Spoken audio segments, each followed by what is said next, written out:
Sometimes, in order to be happy, you just gotta be a little bit more flexible.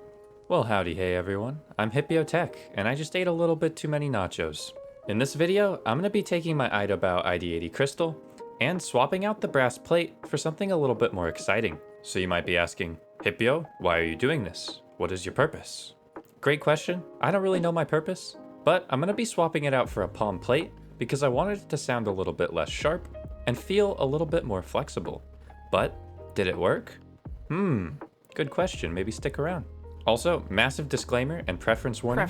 This video will contain preference and opinion, and my preference might not be the same as yours. That's okay. Just talk about it on my Discord. Fun. Preference warning. So first things first, my house has been getting renovated the last week or two, and I really haven't had much time to film, so this is a very haphazardly thrown together video. But you know, if it ain't scuffed, it ain't a Hipyo Tech video, that's what I say. Anyways, I've been using the Id80 Crystal as my daily driver on and off since I got it.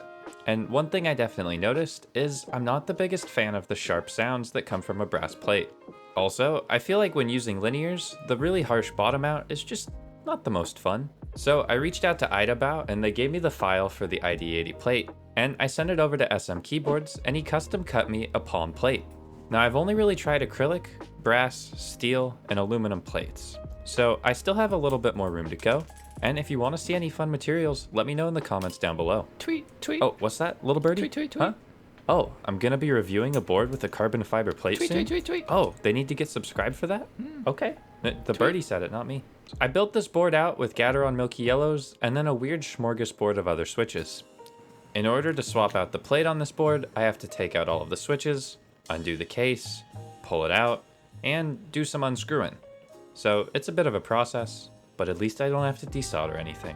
All right, cowboy accent's cool, thank you.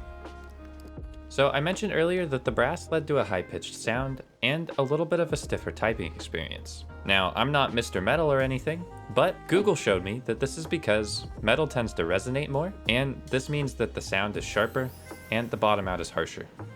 Oh my god, Hipyo, is that a Wowstick? Oh, roll the sponsored spot. We'll get to the build in just a minute, but first, a word from our sponsor, the Wowstick. It makes you say, wow, every time. The Wowstick is an electric screwdriver. No, not what you guys were thinking, you dirty-minded goons. And honestly, it's really good. I used it to disassemble this whole board and reassemble the board, and I really couldn't recommend it enough. Banggood sent me out the full kit, which included a bunch of helpful accessories that I'll use for some of my future DIY projects. But I'll include a link to the basic version as well. If you want to support the channel, go ahead and click the link in the description, and you'll be purchasing it from my affiliate link. That gives me money, by the way. Anyways, thanks for sitting through my Wowstick ad. We've just been disassembling this keyboard over here, and we're about ready to say wow every time. Look at that. It's so sad. Anti-wow. You know, here on the Hipyo Tech channel, we're very transparent. And the Wowstick didn't make me say wow just that one time, because it didn't fit in this hole. Yikes. But a regular old screwdriver did fine, and we got it apart. After taking it apart, I did a little bit of tuning to my stabilizers as well. It's always good practice just to tune them up a little bit from time to time. And of course, we used the Wowstick to unscrew the plate as well. You could say wow if you want, but we're really, that bit's getting a little bit old. Alright, so this is super special. I got a really cool custom cut wooden plate from Barrett Creative, aka the Toby behind the legendary keycap set PPT Toby. And it absolutely sucked. Now listen, this is a prototype, and if you want to see a wooden plate actually work in the future, get subscribed for that. You know, we might try that out. But this was my trial and error. Nope. Try a different one. Nope. Try a different one. Nope. Yeah. He tried his best, I guess. Haphazardness coming into play again. Here we're magically just looking at me putting switches into the Pom Plate. Yeah, I don't know how we got here either. Originally, I tried screwing it in first, but the plate definitely did not want to be screwed in, and it warped around my Durock stabilizers. So we went for a screwless vibe and just decided to put some switches in the corners and then go from there. Also, I was streaming this, and somewhere along the way I had an existential crisis, and it resulted in this. I think we've got a Tangerine, Gateron Milky Yellow, Durock L4, Durock L1, NK Cream, and Fecker Milky Green. Ink Black, Gazoo Boba Silent Tactile, Gazuboba Silent Linear. This is a penguin. You know, I'd like to personally apologize to anyone that had to witness that, but you best believe we kept the board looking like that. Now, generally I have my mods with heavier springs, and my WASD with lighter springs. This is just my personal preference, but people were bullying me for it, so I decided to get a little bit crazy and just put different switches everywhere. You know, why not? You know, you gotta stick it to them. For some reason, the plate had an extra 2 slots cut out of it, which is kind of frustrating, but I reached out to Smkeyboards and he said he'd cut me a brand new one for free, as no big deal. I'm much too lazy to capitalize on that offer, but at least he's got good customer service. Zoom.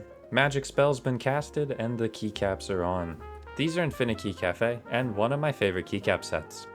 They're made from dye sub PBT, and I actually made a review on them, which I'll put in the top right, provided I don't forget. If I forget, call me a Gumby. So our little plate swap endeavor is done, and we've got the Pom Plate in there. The board previously didn't take much advantage of the gaskets, and let's see if swapping it to a Pom Plate helped at all. So, as you can see here, this is the brass. It's much stiffer, and barely budges on those gaskets even when pressing down harder than anyone would ever type. With the Pom, it's got a little bit more give, and I think it results in a slightly softer typing experience. Granted, the difference is not too crazy. Like, I would say the overall typing experience difference is there. It's kind of noticeable, but your average person would not be able to tell any difference whatsoever. I've got another rant for another day about mounting differences, but I'll save that for later. I'll leave you guys with a sound test of the brass plate and then the Pom Plate. Do a sound test of your own in the comments to let me know what you think. If you like this video, remember to give it a like, hit subscribe, and watch the whole sound test to support my YouTube algorithm overlords.